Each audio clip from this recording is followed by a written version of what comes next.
Chapter 9 Introductions Lily Edition. Alrighty, everyone. Cobalt watched Astra as she stood in the middle of the room, hands on her hips and a look of importance on her face. Time to play Introductions, Lily Edition. The ginger-haired girl announced. Everybody sit. Cobalt shot a kind smile at Lily as all 4 team members sat in a square on the floor. They'd given her the night to relax after what had happened yesterday, and she was now ready to open up a little. Cobalt couldn't describe the relief he'd felt when she and Luna had come to an understanding. If his best friend and his partner had spent too long at odds, it'd have made for a difficult year. And he was glad Lily seemed happier now, of course. He didn't think he'd ever seen her smile before yesterday. You know, Cobalt pointed out cheekily to Astra, don't you think Luna should be in charge of this? You know, our leader? Luna grinned. He's got a point. Astra poked her tongue out at Cobalt. Okay, now let's get this one thing straight, she started. Luna may be our team leader, but I am the leader of friendship.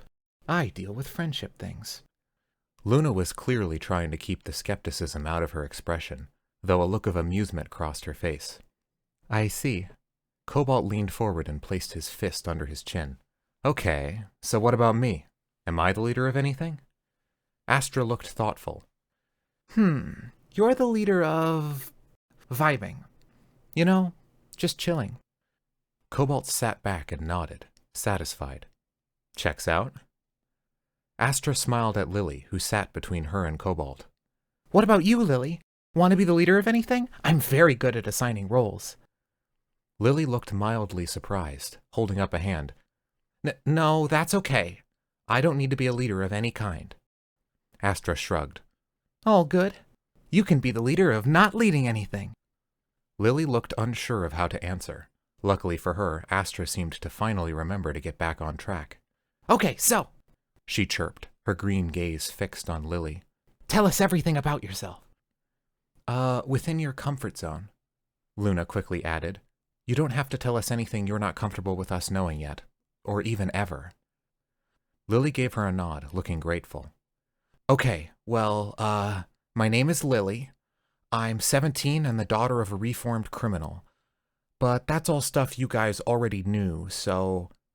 She looked awkward, her eyes glued to the floor. Cobalt offered her a smile. Hey, don't worry, he assured her. We won't judge you for anything. A small smile crossed Lily's face. Right. Okay, well, I'm also a transgender woman and bisexual, if that's anything. Astra looked delighted. You're like a mix of Cobalt and me. Cobalt didn't bother correcting her grammar. Astra stared at Lily, and it was easy to imagine stars in her eyes as if she were a cartoon. Do you want one of my stickers? Lily tucked a loose strand of hair behind her ear. Yeah, that'd be nice. I wanted to ask for one a while ago, but... Astra squealed and immediately wrapped Lily in a hug, only for the other girl to flinch away. Astra, Luna warned, clearly having picked up on Lily's discomfort. Astra pulled back at once, covering her mouth with her hands. I'm sorry, she squeaked. I really need to work on that. Lily smoothed down her hair. It's okay. I just really don't like being touched without my saying so. Or much at all, really. It always feels weird. I'll remember that, I promise. Astra swore earnestly. Cobalt nodded. I'll remember too. We all will. Lily smiled at him. Thank you. I appreciate it. Is there, anything else you guys want to know? Cobalt thought for a moment. What combat school did you go to? You've got some pretty great moves. Not Signal, he was guessing. He couldn't recall ever seeing her around. Then again, she probably wouldn't have made herself noticeable. Actually, I didn't go to one, Lily replied. My mother trained me, in case I ever needed to defend myself against... She rubbed her arm. You know, against people who might hold a grudge. Luna blinked in surprise. Really? I mean, I got some training from pretty much my whole team as a kid, but for one person to do it all themselves... Your mom sounds pretty tough. Or strong, I mean. Lily nodded. Yeah, she raised me totally on her own. My father walked out before I was born, and my mother didn't feel like she had anyone to turn to. It's been just us for almost 18 years. Luna looked sympathetic. I'm sorry you guys had to deal with so much on your own. I wish my parents could have helped out more. Lily stared at the ground and sighed. They probably would have if my mother had just told them something. I understand why she didn't, but it would have made things a lot easier. I think we should get them together to talk, Luna commented. Team Ruby and your mother, I mean. There's still time to make things right. Lily nodded slowly. That's a good idea, yeah. I'll call her about it and let you know what she says. She stood up. Luna looked up at her. You're going now? Lily glanced at the clock on their wall. Library closes soon, she explained. My scroll doesn't have a video function, so I need one of the terminals. Probably better I do it sooner than later. Oh, shoot! Cobalt jumped to his feet. I've got a book I was supposed to return earlier. Do you mind if I come? I won't listen into your conversation or anything, promise. Lily shrugged. If you want. So some of that bluntness was still there, then.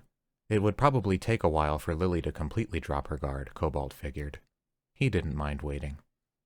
Grabbing the book from his bed, he followed Lily out of the dorm building and into the school's library.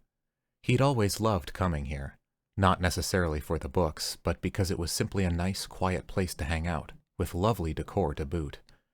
He always enjoyed gazing at the various paintings hung around the walls, and coming in here with a warm drink always brought him the nicest feeling.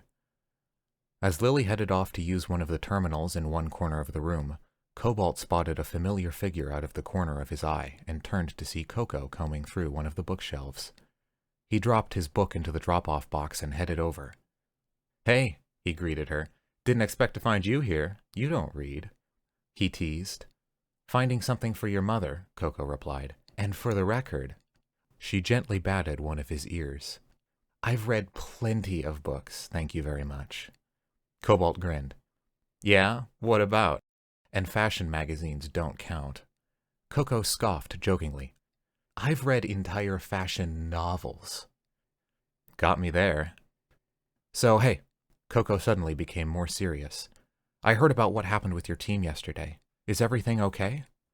Cobalt glanced across the room at Lily, who was at a terminal facing away from them. Yeah, actually. The whole thing was due to a lack of communication, but we've been talking things out. I think we'll be fine, given time. Coco smiled. I'm glad to hear it. Lily sounds like a good kid. I'd have felt really bad if I'd have to reassign teams or anything like that. Cobalt couldn't resist his curiosity. What did you think when she applied here? When you saw her last name, I mean. Coco shrugged. Nothing at first. Glinda and I weren't aware that Emerald even had a daughter, so we figured that they probably weren't related. Couldn't deny it when I first saw her, of course, but I've never had any reason to judge her, or her mother for that matter. Emerald beat you in the Vital tournament, right? Cobalt inquired. Do you ever feel upset about that? Coco chuckled. No more than anyone else who's ever lost a Vital battle. Her tactics were shifty, but there's no rule against using whatever semblance you happen to have. I was honestly surprised to find out she was with Cinder. She could be a little smug, but I wouldn't have expected her to be a criminal. It was good to find out that she'd left that life behind. Cobalt gazed at Lily again. I think it'd do Lily some good to hear stuff like that more often. She doesn't feel as welcome here as she should. Coco ruffled his hair. I'll be sure to let her know how well she's doing sometime. It's good to hear you looking out for your partner, kiddo. Although, her expression grew concerned. I wouldn't say her concerns are entirely unfounded. In the years since the final battle, I've heard a lot of whispers and complaints from those who believe Emerald didn't deserve to go free. I guess she had good reason not to trust any of us to begin with, Cobalt commented, sympathy weighing on his chest.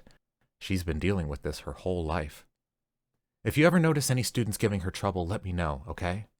Coco placed a gentle hand on Cobalt's shoulder. About any discrimination, for that matter.